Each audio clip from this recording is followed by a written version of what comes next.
El tercer tipo de función de producción que se suele estudiar en los cursos de microeconomía es la función de Leontief.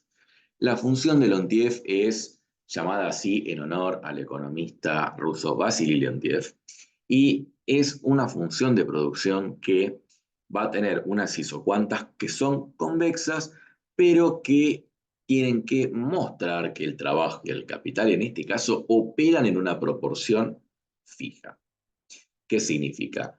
Que solamente pueden operar o se puede trabajar o combinar el trabajo con el factor capital en una determinada proporción y por supuesto es análoga a la función que se veía en teoría del consumidor cuando los bienes eran perfectamente complementarios. En este sentido, los parámetros podemos llamarlos gamma y tita, y a lo mejor podríamos decir que se necesitan dos personas por cada perforadora, por ejemplo, en una proporción extremadamente fija. En ese sentido, cuando nosotros graficamos a esta función de producción, vamos a ver que tiene ángulos rectos, cual no es una verdadera función en términos matemáticos. Cuando vemos entonces las isocuantas, como siempre, van creciendo en sentido noreste, porque a partir de esas combinaciones de capital y de mano de obra podemos producir cada vez más. Eso sí, cuando nosotros estemos analizando, por ejemplo, una de estas isocuantas, nos vamos a dar cuenta que si no estamos trabajando en el vértice e incrementamos un poco, por ejemplo, de uno de los dos factores, no pasaríamos a un nuevo nivel de producción como si hubiera ocurrido, por ejemplo, con una función Cobb-Douglas. En este caso, incrementar únicamente la cantidad de mano de obra no me ha llevado a un mejor nivel de producción, es decir, no crecemos en producto o en producto total, no avanzamos a una nueva isocuanta. Lo mismo si tan solo hubiésemos incrementado la cantidad de capital. ¿Por qué? Porque básicamente esta es una expresión débilmente monótona.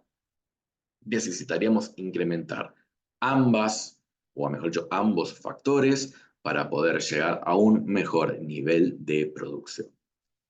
Lo que podemos notar es que cuando se utiliza una función de Leontief, siempre el óptimo técnico va a estar en la combinación que esté en el vértice de la isocuanta. ¿Por qué? Porque si nosotros incrementamos, como hemos visto, tan solo uno de los factores, vamos a seguir produciendo lo mismo y vamos a tener que pagar costos por estar empleando más recursos de los que necesitamos. Es por eso entonces que la función de Leontief siempre tiene como candidato a óptimo de producción su vértice. ¿Podemos armar un ejemplo de función de Leontief? Hagamos de cuenta que para producir un auto se necesitan ruedas y un volante. Sabemos que se necesitan más insumos y piezas, pero hagamos de cuenta que vamos a armar una función de producción que dependa de insumos y no de factores de producción. En este caso se necesitan entonces que el parámetro tita sea 4 y el parámetro gamma es 1 por un volante. Con eso podemos entonces construir un vehículo. La función entonces de producción será la que estamos viendo en la pantalla.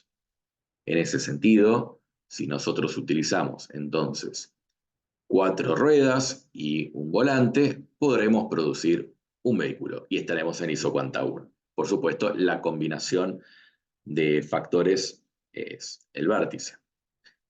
Si nosotros queremos producir dos autos, necesitaríamos entonces una combinación como la 8-2.